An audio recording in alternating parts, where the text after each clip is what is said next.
ICAR biologics పరిశ్రమ విస్తరణ కార్యక్రమంలో నాతో పాటు ముఖ్య అతిథులుగా ఐటీ పరిశ్రమ శాఖ మంత్రులు దుద్దిల్ల శ్రీధర్ బాబు గారు,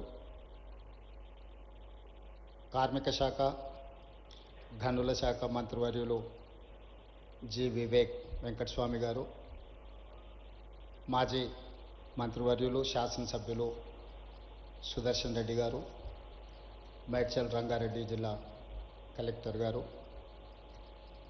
పరిశ్రమ మేనేజింగ్ డైరెక్టర్ ఆనంద్ రెడ్డి గారు ఈ కార్యక్రమంలో పాల్గొని తెలంగాణ రాష్ట్రం ముఖ్యంగా genome valley vaccine capital of the world,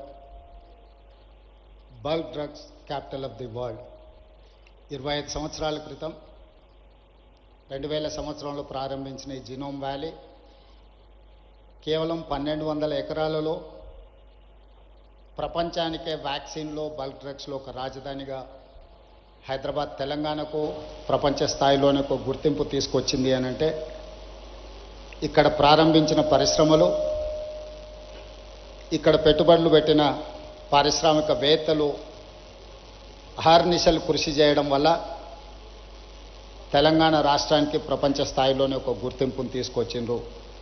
మనస్ఫూర్తిగా ఈ జీనోమ్ వ్యాలీలో పెట్టుబడులు పెట్టిన పరిశ్రమల యజమానులందరినీ కూడా తెలంగాణ రాష్ట్ర ప్రభుత్వం తరఫున నేను అభినందిస్తున్నా. ఈరోజు దేశంలోనే వ్యాక్సిన్ ఉత్పత్తిలో 33% కేవలం జీనోమ్ వ్యాలీ నుంచే మనం ఉత్పత్తి చేస్తున్నామంటే, అదేవిధంగా బల్క్ డ్రగ్స్లో 40% ఈ ప్రాంతం నుంచే ఉత్పత్తి చేస్తున్నాము అని అంటే ఇక్కడి పరిశ్రమలు, పారిశ్రామికవేత్తలు ఎంత నిబద్ధతతో పనిచేస్తూ ఈరోజు దేశానికే పేరు తీసుకొచ్చింది.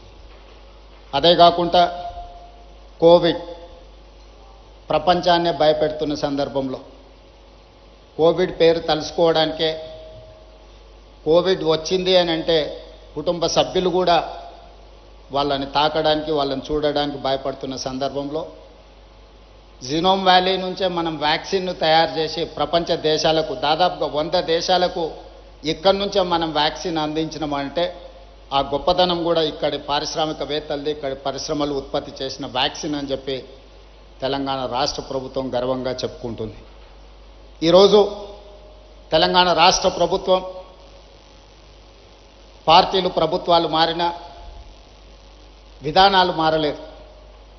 దాదాపుగా 1994 నుంచి 10 సంవత్సరాలు టీడీపీ ఉన్నా, 10 సంవత్సరాలు కాంగ్రెస్ పార్టీ ఉన్నా, 10 సంవత్సరాలు బీఆర్ఎస్ ఉన్నా, ఇప్పుడు మేము అధికారంలోకి వచ్చిన పరిశ్రమల యొక్క పాలసీస్ విషయంలో కానీ, ఇన్సెంటివ్స్ విషయంలో కానీ, పరిశ్రమలకు అనుమతులు ఇచ్చే విషయంలో కానీ విధానపరమైన నిర్ణయాలలో మెరుగుపరుచుకుంటూనే ముందుకు వెళ్ళినాం తప్ప ఎక్కడ కూడా పరిశ్రమలకు ఇబ్బంది కలిగే విధంగా, పారిశ్రామిక విధానాన్ని ముందుకు తీసుకెళ్లే విధంగానే ప్రభుత్వాల నిర్ణయాలు ఉన్నాయి.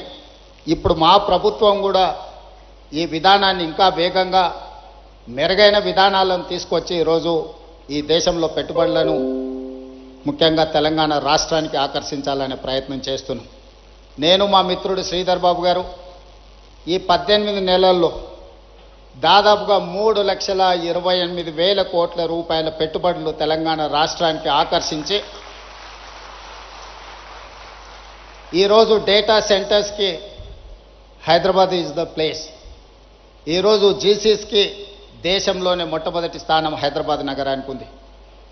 ఈ మధ్య బయోఫార్మసైడ్ కానీ ఇతర పరిశ్రమలను ఆకర్షించడంలో కూడా తెలంగాణ రాష్ట్ర ప్రభుత్వం అన్ని రాష్ట్రాల కంటే ముందుండి ఈరోజు తెలంగాణ రాష్ట్ర ప్రభుత్వం కర్ణాటకతోనో, ఆంధ్రప్రదేశ్తోనో, లేకపోతే మహారాష్ట్రతోనో, ఇతర రాష్ట్రాలతో పోటీ పడడం కాదు, ప్రపంచ దేశాలతోనే పోటీ పడాలని, ప్రపంచంలో ఉన్న అధునాతనమైన విధానాలను, పరిశ్రమలను ఇక్కడికి ఆహ్వానించాలని Telangana rising 2047 we wanted to dedicate our policy on December 9, 2025, that is Telangana Rising 2047. Our target is 2035 we wanted to reach $1 trillion economy from Telangana state. We wanted to achieve by 2047 $3 trillion economy of this country. Government of India is targeted for $30 trillion economy by 2047. We wanted to contribute ourselves 10% of the Indian government economy. So we wanted to make sure our policies, our permissions, our infrastructure we wanted to develop up to the mark. We wanted to create a China plus one country. Now the entire world after COVID, they are searching for China plus one country. They wanted to shift their investments. They wanted to take one more place to produce their whatever their investments and their production. Now Taiwan is the place, but Taiwan is spillover. Now everyone is focusing China plus one. Most of the investors are looking towards India. But my point is, I wanted to create alternate China plus one in Telangana state, Hyderabad. So that is why we are working hard to create an atmosphere and infrastructure and policies. I need your support, Genome Valley investors, and who wanted to invest in Telangana, India, in pharma, EV, electrical vehicles, and IT, in other sectors. Whoever wants to invest in India, please come, please join with us in Telangana. We are there to support, we are there to encourage, we are there to give incentives and permissions. Thank you.